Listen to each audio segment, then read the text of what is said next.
Why is sliding a box across the floor usually hardest at the start? The answer to that question is that the surfaces of the box and floor settle into one another while they're at rest, so they're particularly resistant to the start of sliding. Friction originates in the microscopic interactions between two surfaces, and those interactions depend on several things. On the type of surfaces involved, on how hard those surfaces are pressed against one another, and on whether or not the surfaces are actively sliding across each other. For the purposes of this story, I'm going to talk about a box on the floor, and there are two types of forces to separate, distinguish between the box and floor. First is old news, support forces. When I push the box against the floor and try to make those two surfaces occupy the same space at the same time, they respond by developing support forces. And like all support forces, those forces act perpendicular to the surfaces involved. So the floor's support force on the box is straight up. The box's support force on the floor is straight down. So far, so good. The frictional forces are all horizontal, all like this, these directions. And they're caused, they originate in the tiny structures that make up the floor's top surface and the tiny structures that make up the box's bottom surface. When I put these two objects on, against one another, picture two mountain ranges, one projecting up from the floor and the other projecting down from the box. When you set the box on the floor and try to slide the box, well, the two mountain ranges, because they're interdigitated like that, they press against each other with local support forces, and that makes it difficult to start the box sliding across the floor. Once you do get the box moving across the floor, those mountains are crashing into each other, passing through, one's going through a mountain pass and the other. There are all kinds of collisions going on, and even some of the mountains are being broken off. So this leads to most of the effects that we're familiar with as friction. Now, there's an entire field known as tribology that deals with the interactions of two surfaces that are in relative motion, and friction and the lubrication effects that can come in play if you put liquids in there, or even solids that have structure that allows for sliding in special ways. But I'm going to leave all that aside and just focus on the simple part of friction, which derives from these mountain range projections, basically what are known as contact points often between surfaces. That gives us enough to really anticipate many of the effects that you normally see. For example, the nature of the surfaces involved matters. The rougher the surfaces are in some respects, the bigger the frictional effects become. Well, if you choose those mountain ranges so that they're pointy and tall, they dig deep into each other and they collide particularly hard against one another when you try to slide one surface across the other. Thus, rough surfaces, sandpaper on sandpaper, experience pretty big frictional forces. On the other hand, if you smooth off all those mountain ranges and make them casual domes, as smooth and broad as you possibly can make them, this is at a very tiny microscopic scale, well, they can kind of slide across one another pretty easily. And it turns out that polishing surfaces, getting rid of all the smoothing out the hills and valleys to the extent you possibly can, leads to relatively lower frictional effects. You can't get rid of friction entirely because issues arise even at the atomic level of surfaces sliding across one another, but you can get the friction down significantly, and certainly the wear and tear that comes up by smoothing out the surface at the most microscopic possible levels. So, choosing your surface affects friction. Second thing that affects friction is how tightly you press those surfaces together. In other words, the bigger the support forces acting between these two surfaces, the bigger the frictional forces acting between those two surfaces. They're not independent, even though they point in very different directions. Remember, support forces point perpendicular surfaces, frictional forces are parallel to surfaces. Well, to understand this pressure effect, think about the box sitting on the floor. The box bottom is not perfectly smooth, and neither is the floor's top. So when I set the box on the floor, the contact area is not the entire bottom of the box. No, it's a lot of little points, contact points, where the bottom of the box is truly touching the top of the floor. And given the current situation with the box sitting pressed down only by its own weight, there might be, just to pick a number, 1,000 contact points between the bottom of the box and the top of the table. If I push harder on the box, I lean on it and add my own weight to what is ultimately pushing the box against the table, the support forces increase. The table is now pushing up extra hard on the box to support not only the box, but me too. And it's doing that by way of more contact points.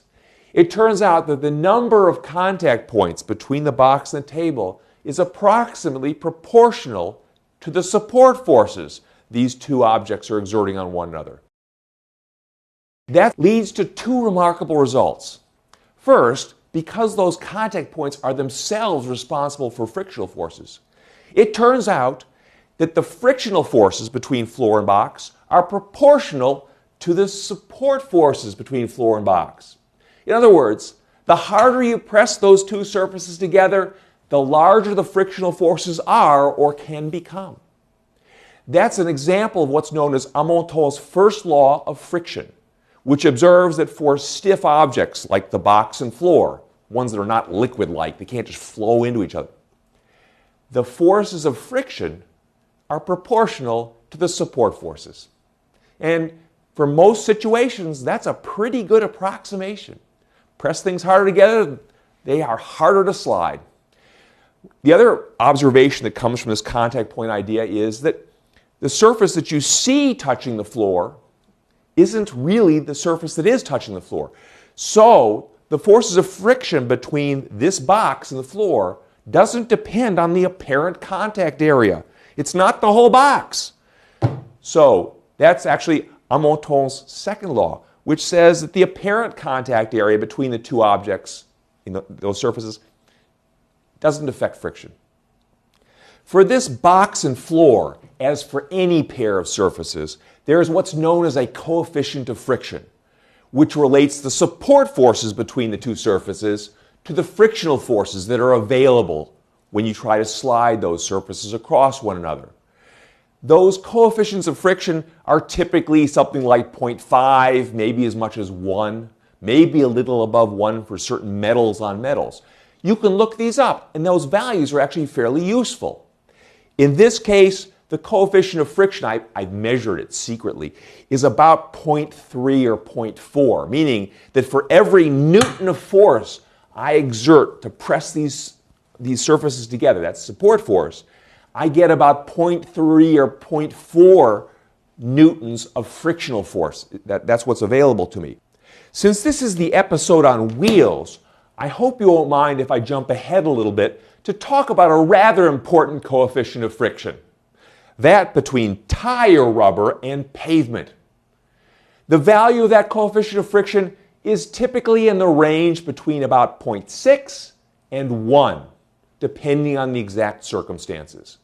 What that means is that for every 1 Newton of support force pushing the tires down against the pavement, there is available about 0.6 to 1 Newton of frictional force. Well, when you're sliding a wheelless wagon across the pavement, you want to keep friction low, because friction's a nuisance. But when you're rolling the tires of a vehicle across the pavement, you actually want friction between the two. We'll come to that shortly in other videos, but those frictional forces between the pavement and your tires are what allow you to speed up and slow down and turn. You need those horizontal forces to accelerate. And if they're not there, if there's no friction, you become inertial. This is why driving on a snowy day or sometimes in a rain-slick highway is treacherous. You don't have very much frictional force available to you, and you tend to go straight at a steady pace, even when the road doesn't. So, friction then is a good thing, and you want a lot of it. That means you want tires that grip the road well, they have a high coefficient of friction, and also you want them pressed tightly against the road so that there are large support forces between the road and the tire. That brings me to a question. The heaviest component of a typical car is its engine, and that engine is usually in the front of the car, above the front wheels. That said, which of the car's two pairs of wheels, front and back, can obtain the largest frictional forces from the pavement? It is therefore most responsible for the car's horizontal accelerations, including starting and stopping. Because the car's front wheels bear most of the car's weight, the support forces between the front tires and the pavement are very large, and consequently, the frictional grip that those front wheels have on the pavement is also large. This is good for when you're stopping. Those front wheels get most of that frictional force that stops the car, but it's also good when you're starting forward from a red light. One of the reasons why most modern cars are front-wheel drive is because the excellent grip between those front tires, pressed hard against the pavement, allows them not only to stop the car quickly, but to pull the car forward quickly when you start out at a green light. So, putting most of the weight on top of those front wheels means that those front wheels are responsible for most of the car's acceleration. So far, we know that frictional forces between two surfaces depend on the nature of those surfaces and on how hard they're pressed against each other. But there's one more crucial issue: whether or not those surfaces are actively sliding across each other. It turns out there are two main types of friction distinguished by whether or not there's active relative motion. If there's no relative motion, if the two surfaces are gripping each other but they're not sliding across each other, that's known as static friction.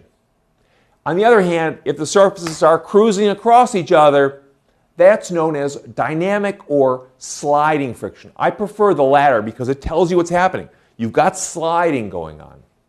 Let's start with static frictional forces, the forces between two surfaces that are not yet moving across each other. This box is sitting at rest on the floor, so it can experience static friction. I'm going to enhance that static friction by pressing the box tightly against the floor with some weights, and now I'll show you the frictional force. Not directly, because I can't get really in between the floor and the box, but what I can do is pull the box to your right with a spring scale, and we'll see static friction from the floor fight me. Try to keep that box from moving. So right now I'm pulling with, 2 newtons, 3 newtons, 4 newtons of force. Let me pause here. I'm pulling to your right with 4 newtons of force, and the box isn't moving, which means it's experiencing a net force of 0, no acceleration. So a static frictional force from the floor is pushing the box towards your left. 4 newtons, 5 newtons, 6 newtons, 7, up. When I got to 7 newtons, the box began to move. See, right there, 7 newtons, and oh, there it goes.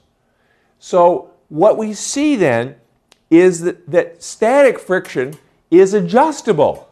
Right now it's exerting 0 force on the box. The box stays at rest because of inertia alone. I'm not pulling. But as I begin to pull to your right, static friction begins to pull to your left with just the right amount to prevent the box from beginning to move. It's that maximum static frictional force of about 7.5 newtons in this case, that obeys Amontel's first law of friction, that is proportional to the support forces between these two surfaces. So the harder I press these two surfaces together, the more peak static frictional force I can obtain. And I can show you that by adding more weight. So I'll roughly double the weight inside this box. And now instead of reaching a maximum static frictional force of 7, I got to get somewhere up towards 14. Here we go. We're at 11, 12, 13, 14. Oh, there we go. See, I pretty much doubled the static frictional force. That brings us to sliding friction.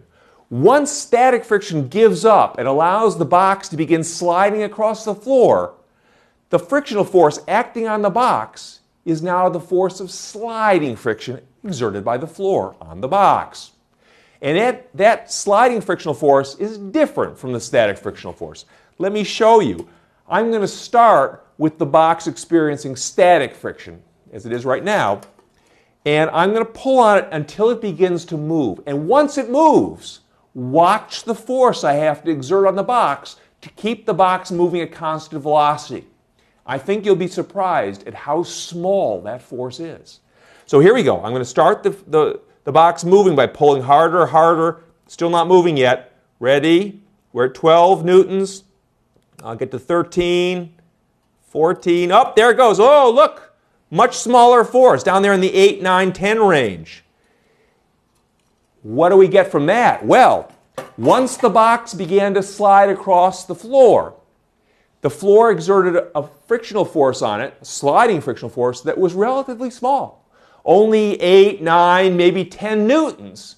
Whereas it took, when I first got the box started, I had to overcome a static frictional force that could get as large as 14, 15 newtons.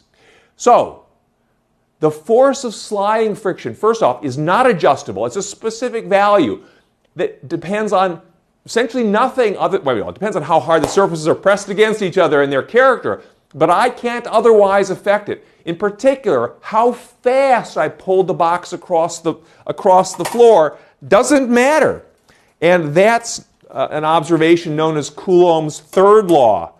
I don't know why everyone gets credit here, there, and everywhere, but that's Coulomb's third law of friction, that once you've got sliding friction going on, the speed with which the surfaces are sliding over each other doesn't matter. Here we go. I'll go fast this time.